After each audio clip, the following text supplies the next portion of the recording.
మీరు ఎప్పుడైనా ఆలోచించారా? మన శరీరంలో ప్రతి ఒక్క కదలికకు, ప్రతి ఒక్క భావనకు నవ్వు, ఏడుపు, ప్రేమ, కోపం ఇవన్నీ ఎవరు నియంత్రిస్తున్నారో? మీ చేతులు కదలటం, నడక, మాట్లాడటం ఇవన్నిటి వెనుక ఒక సూపర్ పవర్ ఉంది. అదే మన మెదడు. నీకు డబ్బు లేకపోవచ్చు, విద్యా సంస్థలు నిన్ను అంగీకరించకపోవచ్చు, కానీ ఓ మంత్రశక్తి నీలో ఉంది. అది కోటీశ్వరుల కంటే ఎక్కువ శక్తివంతమైనది. అదే మీ మెదడు. అది కనపడదు కానీ నీలో కళ్ళకనే ధైర్యం ఇస్తుంది. అది వినిపించదు కానీ నీకు ఆలోచించే శక్తి ఇస్తుంది. మీ విజయాల వెనుక, మీ ప్రేమల వెనుక, మీ ఆవిష్కరణల వెనుక అదే ఉంది. అందుకే ఈరోజు మనం మనిషి మెదడు గురించి మాట్లాడుకోబోతున్నాం. మనిషి మెదడు అసలు ఎలా పనిచేస్తుంది, ఇది మన జీవితాన్ని ఎలా నడిపిస్తుంది, మనం ఎలా నేర్చుకుంటాం, ఎలా గుర్తుపెట్టుకుంటాం అనేది ఈ వీడియోలో తెలుసుకుందాం. కాబట్టి ఈ వీడియో చివరి వరకు చూడండి. మన మెదడు ఎంతో అద్భుతమైన విధంగా ఏర్పడింది. ప్రతి భాగం ఒక ప్రత్యేకమైన పనిని చేస్తుంది. మొదటిగా సెరిబ్రమ్.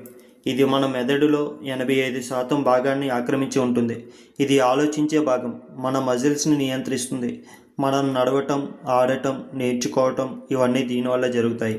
అంటే మీరు నా వీడియోస్ చూస్తూ కొత్త విషయం నేర్చుకోవటం కూడా సెరిబ్రమ్ వల్లే. రెండవది సెరిబెలం.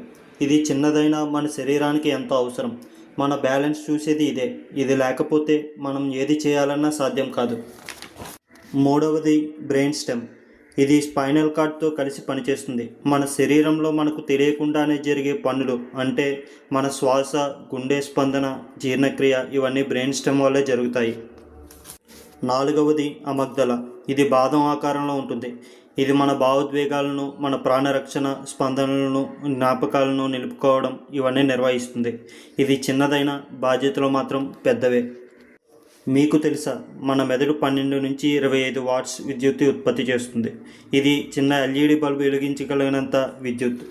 అంటే మన శరీరంలో జరిగే ప్రతి ముఖ్యమైన పని వీటి కంట్రోల్లోనే ఉంటుంది. మన మెదడులో దాదాపు 86 బిలియన్ న్యూరాన్లు ఉంటాయని శాస్త్రవేత్తలు అంచనా. ప్రతి న్యూరాన్ ఒక ఎలక్ట్రిక్ వైర్లా పనిచేస్తుంది.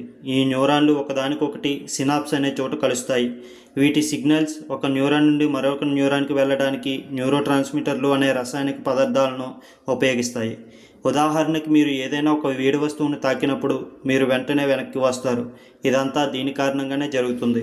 ఇప్పుడు మనం నిద్రలో ఉన్నప్పుడు మన మెదడు ఏం చేస్తుందో తెలుసుకుందాం.